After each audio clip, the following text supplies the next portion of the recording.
All right, to get his insight on Fed policy, Dr. Ron Paul is back on the show. We love having Ron Paul.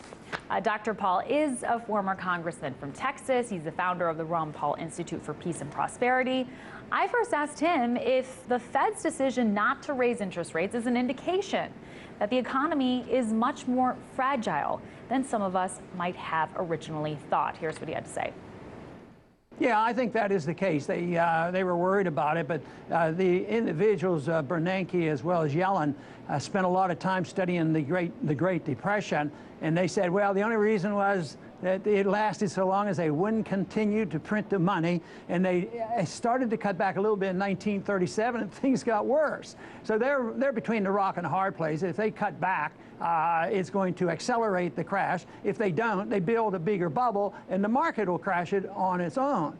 So this is their real dilemma. But some people say, well, Ron, what would you do if you were in the Fed? Well, what you want to do is less of everything. But the most important thing the Fed could do to get us on the right track is stop fixing the overnight rates. Quit fixing the rates. Quit doing that and giving free money to the banks. And the end of the Fed and auditing the Fed, that all can come. But if they just quit the overnight purchase of Treasury bills in order to prop up the overnight rates, to prop up the banks and the stock market. See, they're designed to prop up banks and the stock markets, and that's all they're there for at the moment.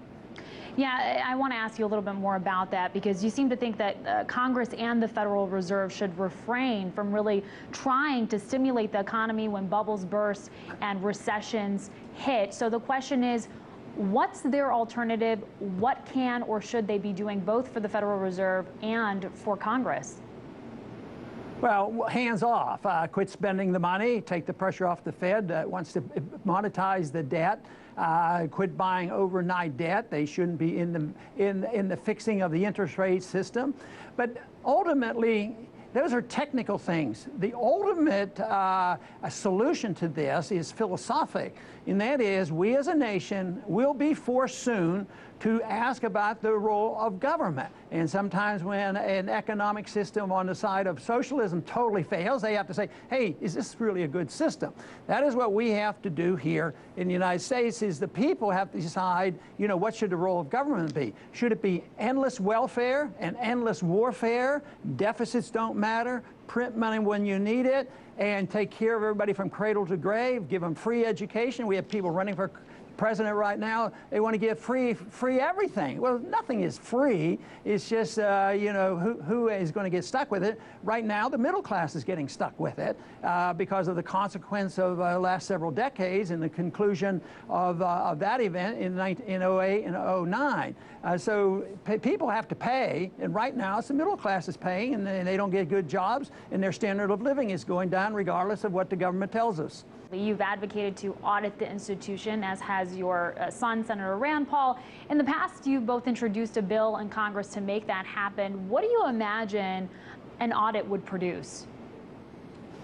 Well, we'd find out exactly who gets the bailouts when, and we got a little information with our pressure after 08 and 09, but we should know what's going on. Why should they work in secret? They're the most powerful people in the world. I think it's safe to say that our chairman of the Federal Reserve Board, which manages a worldwide reserve currency, probably a lot more powerful than our president. I mean, because they have economic power and economic clout. So, and they're the ones who make all the directions behind closed doors. They have no right to do that. That's not what happens in a free society. And it's always rigging for the special interests. So that's what it would reveal. It would especially reveal the international transactions that go on. That's when I worked on this in Washington. That was where the greatest resistance was. No, you can't. We can't reveal to us our negotiations with other central banks and the World Bank and what we do with governments. Who knows what we're doing?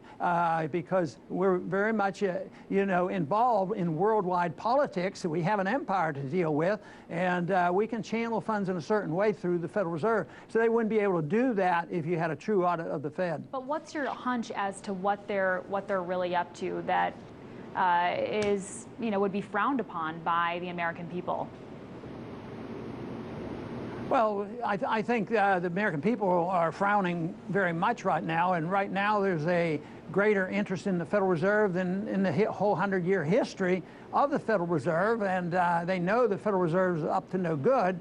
So yes, and they are on the defensive right now. So if you had more information, I think with the collapse of an economy and a collapse of a monetary system, the American people are going to say, well, what's the alternative? Well, that's the job of people who try to promote good ideas, is that the alternative to this is sound money and get the politicians out of the way, get the special interests, get Wall Street out of controlling the value of currency, and things would be a lot better. And I think I recognize it on the college campuses now. I get a large number of young people coming out, and they know about this, and they understand it, and they're studying it. So yes, the attitude of a lot of young people have to change, that the role of government has to be different, and we have to have a different system of money. We have to respect individual liberty. We have to respect the notion that we don't have the right to get ourselves involved in internal affairs of other nations, and we don't have the right to get involved in the personal liberties of every individual. So under those circumstances, it would be a different world, and it would be a free society that we once stood for in this country.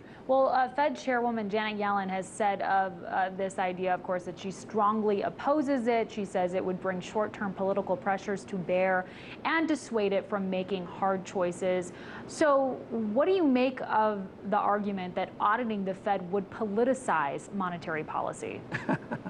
Well, I think it's the worst politicized organization ever, because the people behind the scenes, those special interests, the bankers and the industrialists and the military-industrial complex, I mean, that's political, because behind the scenes, they don't want to be revealed and exposed, so they lose their political clout. But I don't want political clout. I don't want see, some people want to get rid of the Fed and let Congress do this, and Congress is going to figure out what interest rates should be. No, nobody knows what interest rates should be if you're in a free society. Saving people who save money, millions and millions of people, deciding on how much money they should spend, how much money they should save, that would make the decision, and there wouldn't be a political cloud by the special interests. And that's where we are today. The special interests have all the political clout, and they control behind the scenes the government. They control our foreign policy, and they control monetary policy as well, and the financial market. But the markets are more powerful than even all those politicians, and that's what we're facing. The markets are telling us that they've gone too far and they can't continue to do what they're doing. All right, time for a quick break. Stick around. When we return, I'm the leading state sponsor of terrorism.